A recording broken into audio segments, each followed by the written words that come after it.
Hello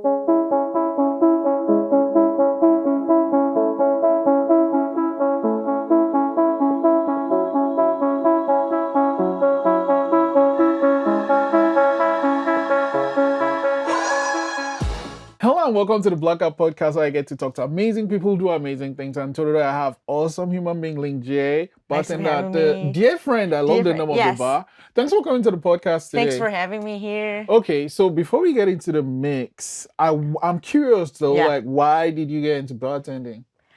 Because I was working the bar in Tokyo for like 2 years. Wait, Tokyo, you're Chinese though. Yeah, I lived in Tokyo for 8.5 years. That is like one of my dream countries to You visit. should go there, but like the stress, the atmosphere in Tokyo, just like very stressful. Like if you work in a certain area, if you go travel, of course, like you enjoy your best time there, Right. Versus walking in there. Exactly, Okay. yeah. So yeah, bartender at Tokyo. So like I was working there. I enjoyed the nightlife. I like the party, meeting new people, new experience. That was like, okay, that's my industry. I have to go in. I have to get on it. Right. Then, but in Asian country, we don't have like a tip culture.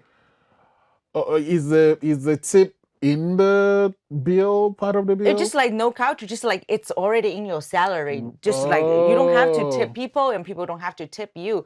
So this is So like, oh my God, I didn't know this. If I went to Tokyo and tipped, that's like disrespectful. they won't accept it. Holy shit, okay. Yeah, they won't accept it because we don't have this in our bone. So a lot of like Asian people, when they come to Canada, they don't like to tip. Because this is like, okay. Yeah. Okay. So, I mean, but did you stop bartending there right away? I started bartending a little bit when I was in Tokyo, but most of the time I usually like on the floor. So I like to meeting people, talk with people. Like I sell this booze, sell that booze. I was like, wow, every day I'm meeting new people around the world. I really, really like it. I don't like sitting in the office, like, be like 7-8 hours just like in front of a computer. Like it's boring to me, you know? So I was okay. And then no tip in the culture, like no Asian country, I don't make like enough money. Gotcha. Yeah. Then my friends say, how have you think about like go to like North America? Like bartenders make a lot of money there because like you have the tip culture, everything, right? So I was like, okay, let's try it. So why did you decide on Canada? So when I was in Japan in university, I went to Colorado for 1 year for my exchanging program, everything, university. I started to liking there, like North American culture. I was like, people are so free, like diversity, like you can do whatever you want to do. I have tattoo. I can go to a certain place in Japan. So I was like, nah, fuck that shit, I was so tired. Right. So let me just go back to America. But like America and China, not happy with each other. Right. So, and the tuition is super, super expensive. And my brain is too small to learn another language. So I was like, okay, let's go somewhere. I can speak English. So I'm just like, okay, Canada, just like, it's cold, but people are nice, friendly. You have a tip culture, like the bar industry kind of thing is like you can learn a lot, like in Canada. So just coming. So you moved to Canada. How did you get to work at DearFriend then? That's funny though, because I meet them at the job fair. Oh. At my school. Wow. When they start DearFriend, they haven't DearFriend yet, so they came to the school to find some like a new student co-op to do some co-op in the bar. So I was like, okay, I think I'm a good fit for them. Like two young boy, So I was like, oh, the vibe is good. Let me just talk with them.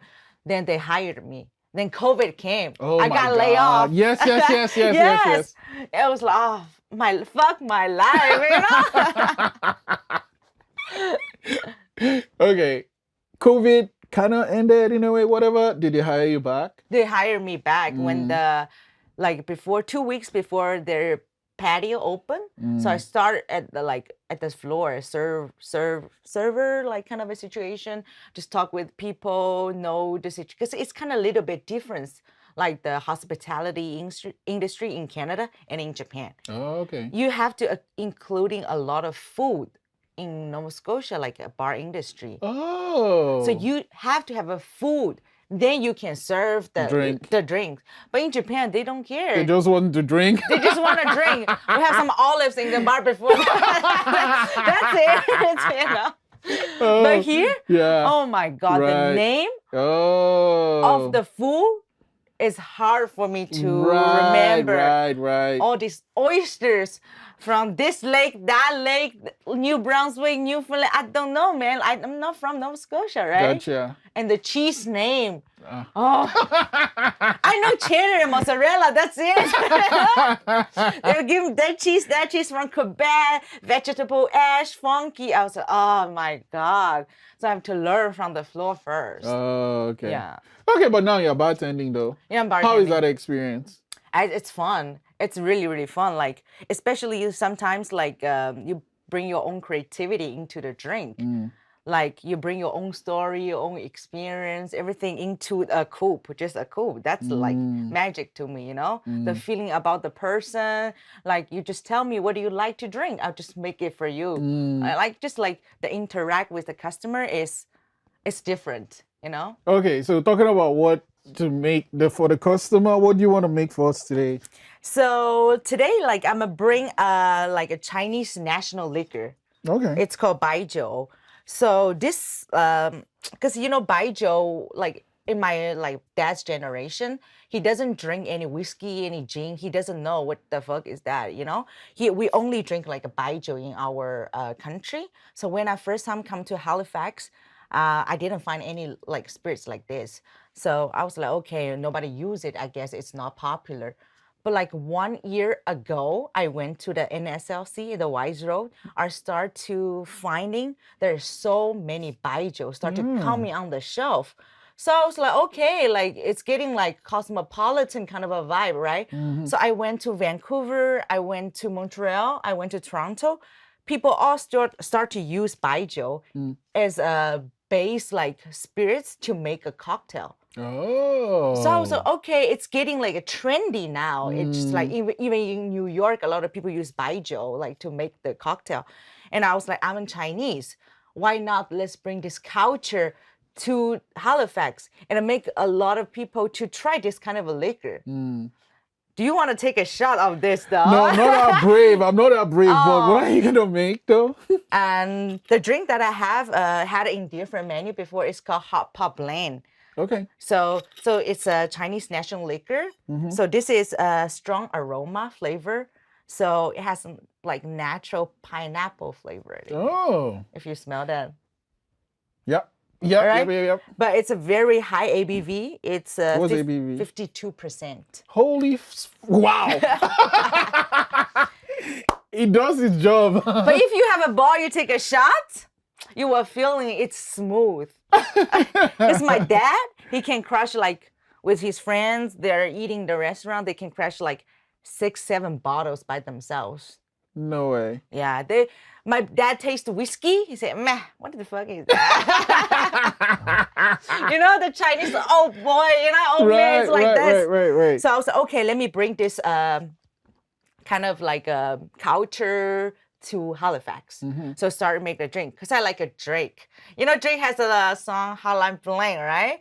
So it's like this drink is kind of like a pineapple, anise, Sichuan peppercorn, Chinese dry chili pepper. So it's kind of like ingredients in the hot pot. Oh, gotcha. Yeah, so I'm just named this drink called Hot Pot Blend. Let's get to it. All right, okay, let's do it. So first of all, I got this mixed syrup over here. Okay. So this syrup is mixed with pineapple and the Sichuan peppercorn, anise, and the dry chili pepper. We got like 1 ounce, 7/4 inside.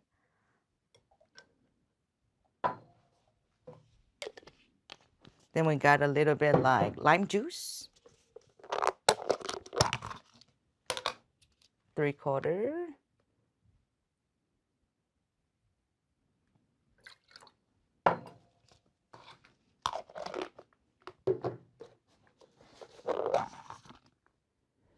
And we got a little bit sherry. So sherry is kind of like a salty drink, salty vermouth, kind of like fortified wine from Spain. Okay. So this one is a manzanilla. So kind of like balance the drink, give a little bit like saltiness inside. This is the Grand Marnier.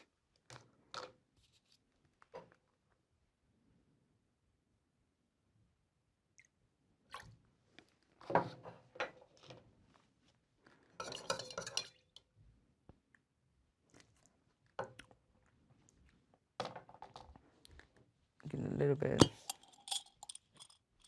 mezcal inside too. Oh, okay. It's sounding super potent. Yeah. It just like, that's the drink that I was like thinking about my hometown. So I was like, Right. okay, let's just make it and make Halifax people to try it, see if they like the drink or not.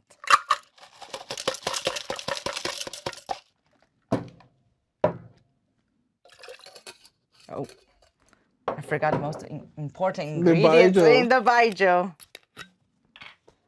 We'll give it like a 1 ounce.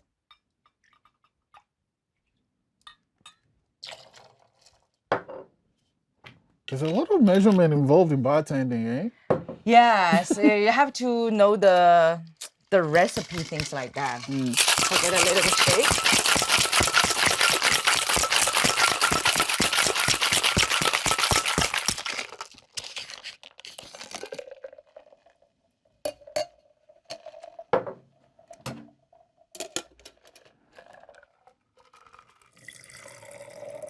Oh my god, the color is so pretty. I wish I could drink it. There we go. We'll get a hot pot blend over here. Awesome. So I'm gonna take this once the camera is off, but I'm gonna let you go with this question though. You've lived in different countries and then you decided to move here. What are some plans you have for like the next couple of years? First of all, I'm doing my permanent residence in Canada. So like I still want to work at DearFriend. So they have a very, very awesome bartenders over here. So I want to keep learning. And the other thing I want to do is I don't know if you guys like karaoke. It's like a super Chinese thing, But there is a Spring Garden. There's a karaoke in Spring Garden Road called Red Karaoke, and my friend just bought it.